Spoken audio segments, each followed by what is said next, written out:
Good evening everyone, कैसे हो आप सब? आई होप आप सब अच्छे होंगे, खुश होंगे। तो चलिए, स्वागत है आपका आज हमारी क्लास में। और आज हम पढ़ने वाले स्ट्रेटजी। काफी सारे बच्चों के डाउट थे, सवाल थे कमेंट से कि मैम हम फर्स्ट अटेम्प्ट में कैसे यूजीसी नेट जेआरएफ क्वालिफाई करें, क्या हमारी स्ट्रेटजी होनी चाहिए, क्या हम फर्स्ट अटेम्प्ट में कर पाएंगे?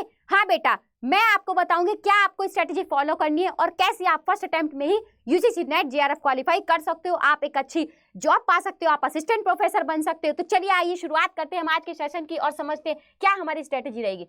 सबसे पहला काम बेटा जी आपका क्या है? आपको क्या करना है? सबसे पहले आपको अपना सिलेबस डाउनलोड करना है, आपको सिलेबस समझना है। क्यों? क्योंकि जब तक आप अपना सिलेबस नहीं डाउनलोड करोगे, आपको सिलेबस नहीं पता होगा, तो बेटा आप स्ट्रेटजी कैसे बनाओगे? तो चलिए आइए समझते हैं कि क्या हमारा सिलेबस है। आप यहाँ देख रहे हैं कि यहाँ हिस्ट्री का जो सिलेबस है, हिस्ट्री को 3 पार्ट में डिवाइड किया गया है, एंशिएंट, मिडिवल एंड मॉडर्न।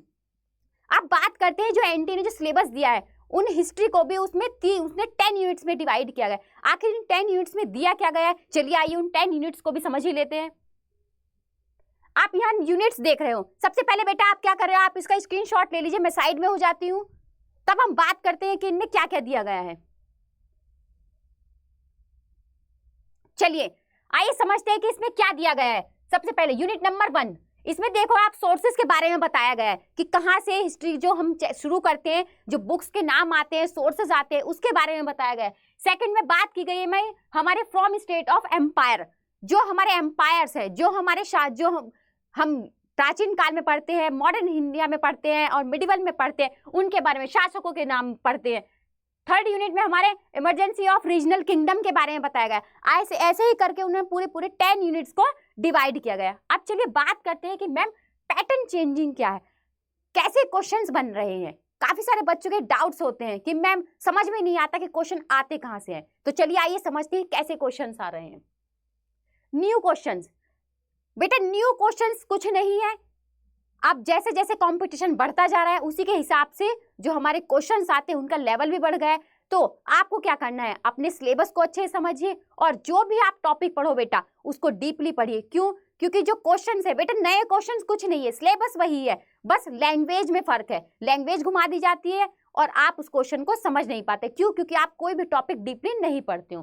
बात करते हैं हम क्रोनोलॉजी की कि मैम क्रोनोलॉजी बेस्ड कैसे क्वेश्चंस होते हैं। बेटा अब जो ट्रेंड में क्वेश्चंस बन रहे हैं वो एक ही टॉपिक से नहीं बन रहे, एक टॉपिक के अंदर ही क्रोनोलॉजी नहीं पूछी जा रही है, एक क्वेश्चंस के अंदर काफी सारे टॉपिक्स घुमा दिए जाते हैं और तब उनको क्रोनोलॉजी में मिलवाया जाता है। बात करते हैं हम मल्टीपल स्टेटमेंट की। मल्टीपल स्टेटमेंट भी सेम वही है कि एक ही टॉपिक से नहीं लिए जा रहे हैं, अलग अलग टॉपिक उठा लिए जाते हैं एंड देन तब आपसे उसमें क्वेश्चंस के लिए आंसर पूछ लिए जाते हैं। न्यू एरियाज क्या है? न्यू एरियाज कुछ नहीं है बेटा, सारी चीजें सेम है। बस आपको क्या करना है, किसी भी टॉपिक को जब पढ़ो तो आप उसको डीपली पढ़ो, उसका पूरा सर्च करो, तब तक आपको क्लियरिटी नहीं हो जाए। क्यों? क्योंकि जब तक आप टॉपिक को ऊपर ऊपर पढ़ोगे तो आपको कुछ समझ में नहीं आएगा। इसलिए मेरा कहना है कि आप जो भी टॉपिक पढ़ो बेटा उसको बहुत डीपली पढ़ो, समझ के पढ़ो, उससे जो रिलेटेड क्वेश्चंस है उनको सॉल्व करो।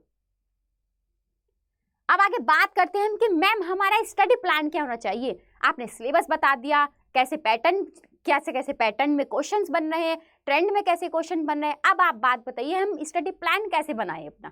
तो चलिए ये बात करते हैं। जैसे कि बेटा जी मैंने बात की है कि आपको अपना सबसे पहले सिलेबस पता होना चाहिए, आपको अपना सिलेबस डाउनलोड करना है, आप उसको मल्टीपल रिवाइज कीजिए, मल्टीपल बार देखिए ताकि आपको सिलेबस आपके माइंड में छप जाए। आपको सेकंड काम क्या करना है बेटा जी, आपको previous year question paper solve करने हैं। अब बात आती है कि ma'am previous year question paper क्यों?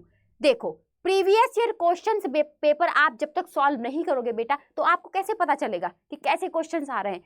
इसलिए मेरा मानना है, मैं आपसे ये सजेस्ट करती हूँ कि आप 10-12 साल के क्वेश्चन पेपर सॉल्व कीजिए, उनको समझिए, उनको लगाइए और जितनी बार हो सके आप उनको मल्टीपल रिवीजन कीजिए। क्यों? क्योंकि जब तक आप क्वेश्चन पेपर सॉल्व नहीं करोगे आपके माइंड में क्लियरिटी नहीं होगी कि कैसे क्वेश्चंस बन रहे हैं और क्वेश्चंस पेपर लगाने से आपके माइंड में एक क्लियरिटी हो जाएगी कि हाँ इस टॉपिक से इतने क्वेश्चंस बन रहे हैं। बात आती है हमारे थर्ड की। तो आपको क्या करना है बेटा जी, आप हमारी क्लास ज्वाइन कीजिए, क्लास लीजिए और अपने नोट्स बनाइए। अब नोट्स का मतलब ये नहीं है कि बेटा आपने नोट्स बना लिए कि हाँ मैम मैंने नोट्स बना लिए, बहुत सुंदर नोट्स बनाए, नहीं। जब तक आप उन नोट्स को मल्टीपल रिवीजन नहीं करोगे तो बेटा उन नोट्स का फायदा क्या है, कैसे निकाल पाओगे ऐसे आप पेपर। इसीलिए मेरा मानना है, मैं आपसे सजेस्ट करूंगी कि प्लीज आप जो भी क्लास लो उसके नोट्स बनाओ और नोट्स को बार बार रिवीजन करो, क्योंकि रिवीजन ही आपके सक्सेस की है। तो आपको क्या करना है, अपने नोट्स बनाने हैं, शॉर्ट नोट्स बनाइए ताकि आप रिवीजन के टाइम उसमें उलझ ना जाओ कि काफ़ी सारे नोट्स हो गए मैम, इनको रिवीजन कैसे करें। शॉर्ट नोट्स बनाइए, डायग्राम बनाइए, फ्लो चार्ट बनाइए ताकि आप समझ सको। मल्टीपल रिवीजन कीजिए। क्यों? क्योंकि जब तक आप रिवीजन नहीं करोगे बेटा तो आपको चीजें याद नहीं रहेगी। आप चाहे कितनी बार भी क्लासेस ले लीजिए, आप नोट्स बना लीजिए, लेकिन अगर आपने रिवीजन नहीं किया है तो आप फर्स्ट अटेम्प्ट में यूजीसी नेट जेआरएफ क्वालिफाई नहीं कर पाओगे।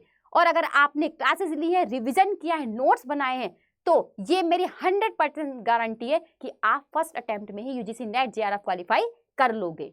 अब बात आती है कि मैम हमने क्लासेस ले ली, नोट्स बना लिए, रिविजन कर लिया, अब हम एग्जाम टाइम में क्या करें? तो बेटा आपको एग्जाम टाइम में क्या करना है, जैसे ही आपको पता चलता है कि हाँ 1 मंथ रह गया है मेरे एग्जाम का, तो आप सारे नोट्स का रिवीजन कीजिए। एंड आपको क्या करना है, वीकली आप मॉक टेस्ट लगाइए। आप जितने मॉक टेस्ट दोगे आपके माइंड में एक क्लियरिटी हो जाएगी कि हाँ मैम इस तरह के क्वेश्चन आ रहे हैं, मैं इनको सॉल्व कर पा रहा हूँ।